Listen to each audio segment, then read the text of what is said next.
জিন আমাদের কেন ক্ষতি করে? এটা অ্যাডভান্স লেভেলের আলোচনা। আমি কিছু কিছু বলতেছি আপনাদের আগ্রহ জাগাবার জন্য যে জিন আমাদের কেন ক্ষতি করে। এখানে আসেন, জিন মানুষকে কয়েকটি কারণে ক্ষতি করতে পারে। এক নম্বর হলো, আমরা যদি তাদের বাসস্থান নষ্ট করি, অর্থাৎ তারা যে জায়গায় থাকে তাদের জায়গাগুলো যদি আমরা নষ্ট করে দিই। যেমন কোরআনের বিভিন্ন আয়াতের তাফসিরে লেখা আছে, যেমন সূরা বাকারা 30 নম্বর আয়াতের তাফসিরে লেখা আছে, আল্লাহ তাআলা জিনদেরকে গাছ, এরপরে হলো আপনার পাহাড়, এরপর হলো বিভিন্ন জঙ্গল এবং সমুদ্রের নিচে এদেরকে থাকার জায়গা দিয়েছে। এবং কিছু কিছু জিন মানুষের বাথরুমে থাকে, টয়লেটে, যারা খারাপ। এবং কিছু কিছু জিন থাকে মানুষের ঘরে থাকে, যারা মানুষের ঘরে থাকে এরা ভালো হয়।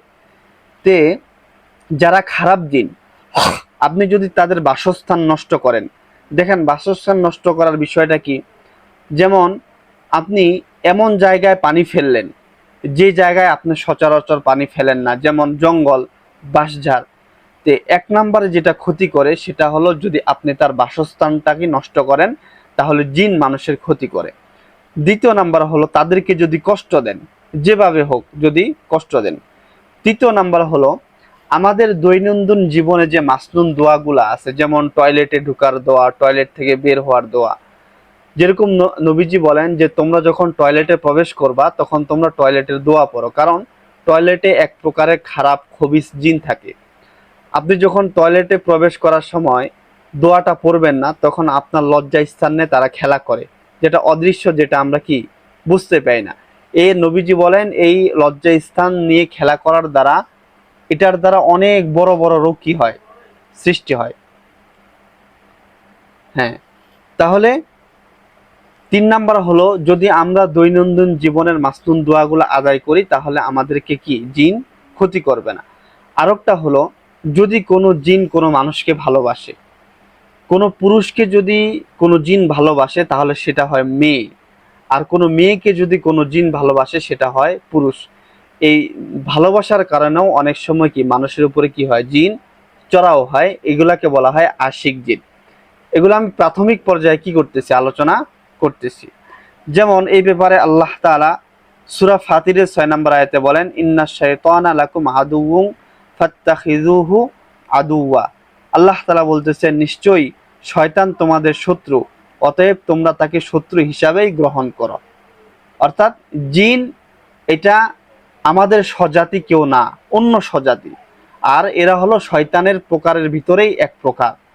এজন্য তারা আমাদের শত্রু। আল্লাহ তাআলা বলতেছেন তোমরা তাদেরকে শত্রু হিসাবে কি করো, গ্রহণ করো। তাহলে এই কয়েকটা কারণে জিন আমাদের উপরে কি হয়, চড়াও হয়, বা জিন আমাদেরকে ক্ষতি করে। এখন আসেন, জিন যদি কাউকে ক্ষতি করে তাহলে এর লক্ষণগুলা কি। 1 নম্বর হলো, নিয়মিত মাথা ব্যথা করবে, বমি বমি ভাব হবে, কিংবা চেহারার রং ফ্যাকাশে হয়ে যাবে। 2 নাম্বার, পূর্বের পছন্দ ও অপছন্দের বিষয়গুলো হঠাৎ করে বদলে যাবে। একটা জিনিস আপনাকে আগে ভালো লাগতো, দেখতেছেন না হঠাৎ করে ওই জিনিসটা খারাপ লাগতেছে, আর আগে যে জিনিসটা খারাপ লাগতেছে ওই জিনিসটা এখন কি ভালো লাগে। 3 নাম্বার, মাঝে মধ্যে ভীতিকর ও আজব গদি স্বপ্ন দেখা, ঘুমের মধ্যে চমকে ওঠা।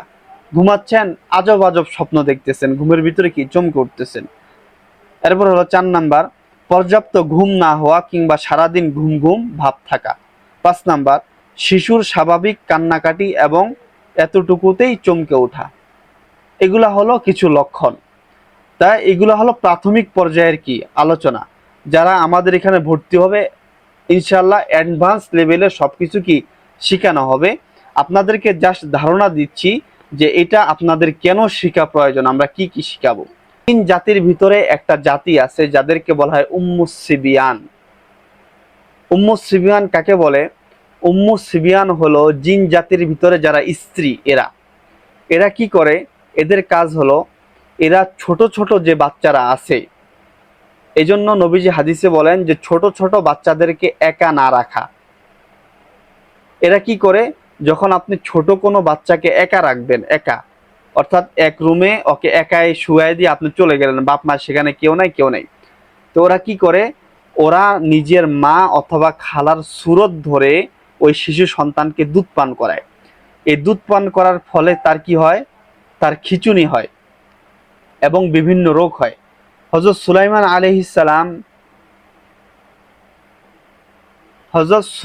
আলাইহিস সালাম এই উম্মু সিবিয়ান নামক জিনকে একবার ধরেছিলেন।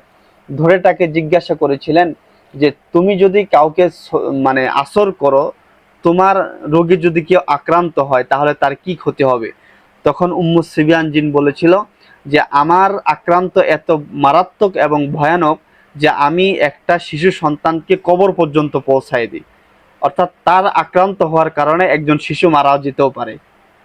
হ্যাঁ, তাহলে এই হলো জিনদের কি কেন চড়াও হয়।